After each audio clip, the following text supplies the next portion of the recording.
Bueno, y para poder conversar, ya lo sabe usted, sobre estos temas, siempre invitamos a personas que tienen especialidad justamente en estos temas. Patricia Rea Ángeles, a quien le doy la bienvenida. Pati, muchísimas gracias. Es investigadora del Instituto de Investigaciones Sociales de la UNAM, además forma parte activa del SUYEP, que cada vez está más familiarizado en nuestro programa, el Seminario Interdisciplinario de Envejecimiento y Vejez de la UNAM. Doctora queridísima, muchísimas gracias por estar aquí. Te lo agradezco muchísimo y con un tema que es obligatorio conocer. ¿Qué pasa con esta población de adultos, adultas mayores indígenas? ¿Dónde están? ¿Dónde se localizan? ¿Por qué los vemos tan poco? Bueno, antes que nada, muchísimas gracias, Pati, por esta invitación. Muchas gracias a ti, Muchas Pati. gracias a todo tu amable auditorio por sintonizarnos. Bueno, lo primero que tengo que decir es que realmente los grupos étnicos de México tienen presencia en prácticamente todo el territorio nacional. Contamos con 68 grupos étnicos, 68 pueblos indígenas, tenemos 68 lenguas, idiomas indígenas. Contamos con la presencia de 364 variantes dialectales. Somos uno de los países más diversos culturalmente en todo el planeta. Y bueno, pues realmente las personas adultas mayores indígenas están distribuidos por todo el territorio nacional, Pati. Los encontramos en todo el país. Prácticamente están en todo el país, en territorios ancestrales, ubicados en todas las regiones de México, y en los últimos años, sabemos en los años 40, hubo migraciones muy importantes del campo a la ciudad, donde muchos pueblos comenzaron a movilizarse y a asentarse en las distintas ciudades, en las principales ciudades del país, y entonces por esto tenemos prácticamente distribuidos a estos grupos étnicos en todo el territorio nacional. Pero ¿sabes qué, Pati? También sospecho que los encontramos en muy críticas situaciones en las ciudades, justamente por esto que acabas de decir. La migración no siempre resultó en beneficio para ellos, ¿no? Muchos de ellos están en las esquinas de nuestras ciudades. Así es, Pati. Esto tiene que ver con un proceso más complejo, del momento en que México entra como en todo el sistema de la economía neoliberal, donde se requiere mano de obra barata, no calificada para estar en las ciudades, no contribuyendo a este gran sistema económico global. Y bueno, se empiezan a desplazar las poblaciones en condiciones muy precarias, hay un abandono del campo muy importante y entonces comienzan a aparecer estas personas indígenas de todas las edades, ¿no? Mis abuelos, mi padre, mi familia migraron también desde en cerca de los años 40, justamente para entrar a algún empleo. Desafortunadamente fue en el empleo informal, como la mayor parte de nuestros compañeros, compañeras indígenas que llegaron a las ciudades, y esto detonó en una serie de acumulación de desventajas a través del tiempo.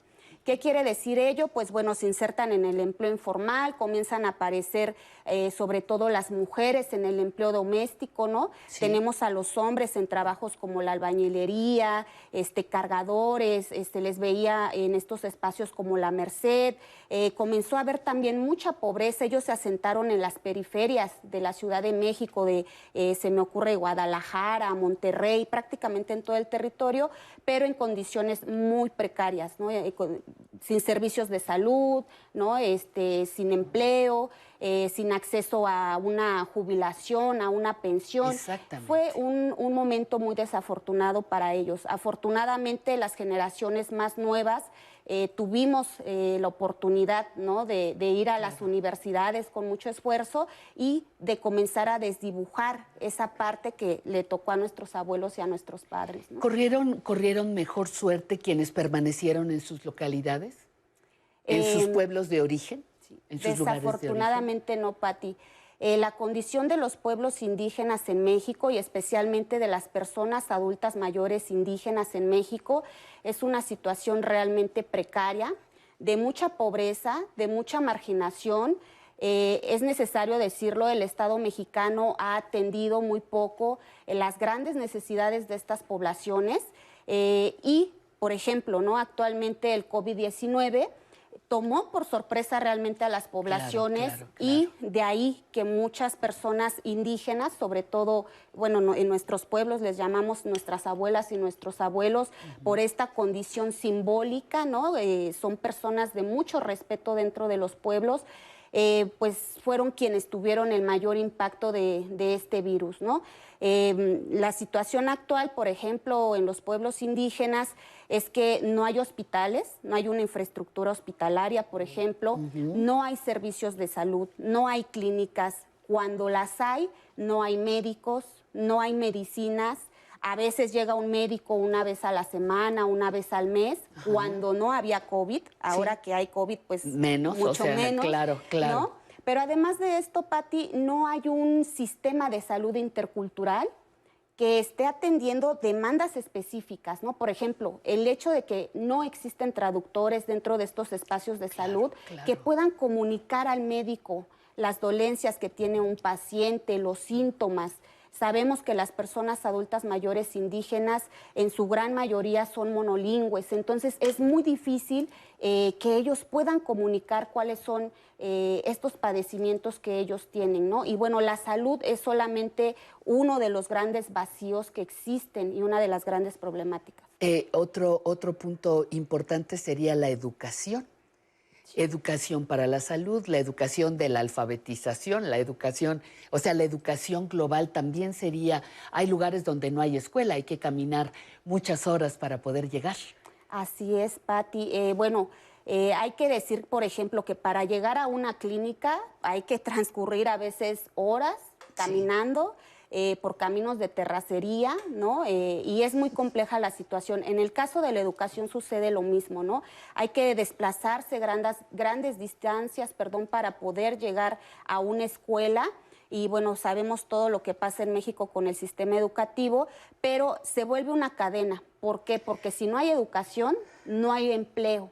Y si no hay empleo, no hay ingresos para poder costear lo que puede conllevar una enfermedad, ¿no? Y entramos a esa palabra que a veces incomoda a algunas personas, pero que se llama discriminación, ¿no? Es una discriminación no llevar escuela, no llevar salud, no tener acceso a los servicios. Es un poco complicado. Ahora, en estas condiciones y a pesar de estas condiciones, Pati, ¿cuáles son las aportaciones que ellos dan al país, a nosotros? Sí, Pati, mira, hay un sinfín de aportaciones.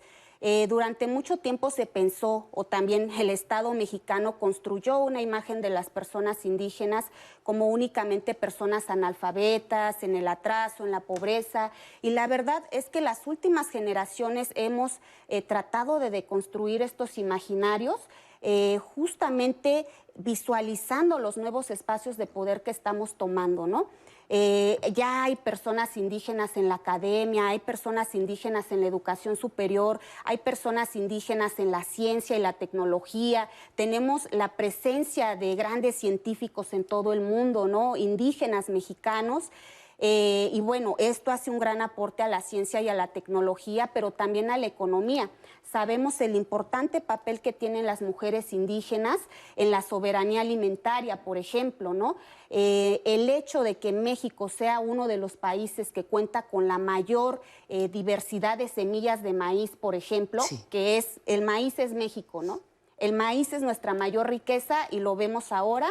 Cuando la economía global colapse, lo único que nos va a ayudar a sobrevivir como especie humana va a ser el maíz, ¿no? Y México cuenta con la mayor cantidad de semillas de esta especie en el mundo. Además de todo esto, somos uno de los 5 países megadiversos del mundo. El tema de la megadiversidad supera el de la biodiversidad. ¿Qué quiere decir esto? Que tenemos la mayor riqueza natural y de recursos naturales, ¿no? En este país, que está siendo protegida por los pueblos indígenas, con conocimientos tan antiguos como los que tienen las personas adultas mayores indígenas que nos han heredado a las nuevas generaciones. ¿Y qué pasa con las mujeres adultas mayores indígenas? Bueno, es todo un tema. Pues es todo un tema, ¿Verdad? pero tenemos que tocarlo Así un es. poquitito. Ajá. ¿Qué pasa con ellas? Mira, vivimos más como género. Así Como es. género vivimos más. Ellas no tienen derecho a la tierra, tienen que estar sometidas a la voluntad del varón. ¿Esa parte está todavía muy estancada o ha evolucionado también?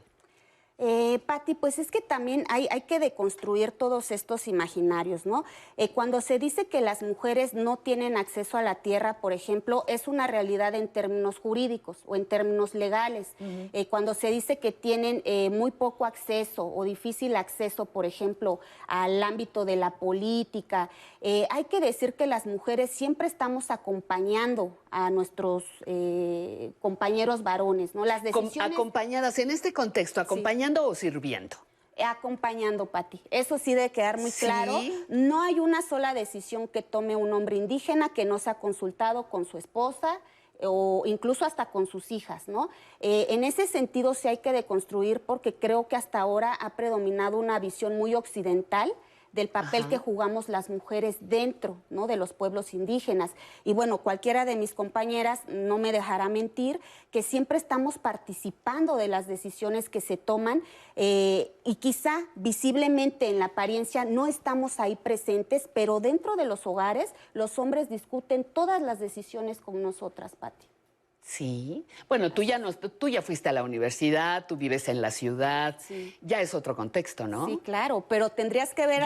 Yo hablo de los que a mi están... abuela. No, mi abuela, la abuela. una gran mujer que si ella no aprobaba una decisión, no se llevaba a cabo. Y de verdad, si mi padre me está viendo en este momento, no me dejará mentir.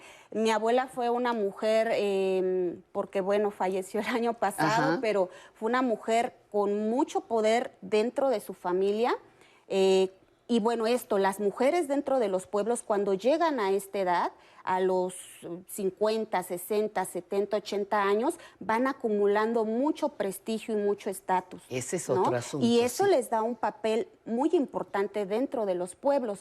Sí, cuando son más jóvenes es más difícil ingresar a esos espacios de toma de decisiones, pero la edad dentro de los pueblos indígenas es una condición muy importante para el ejercicio del poder, Pati. Eso es.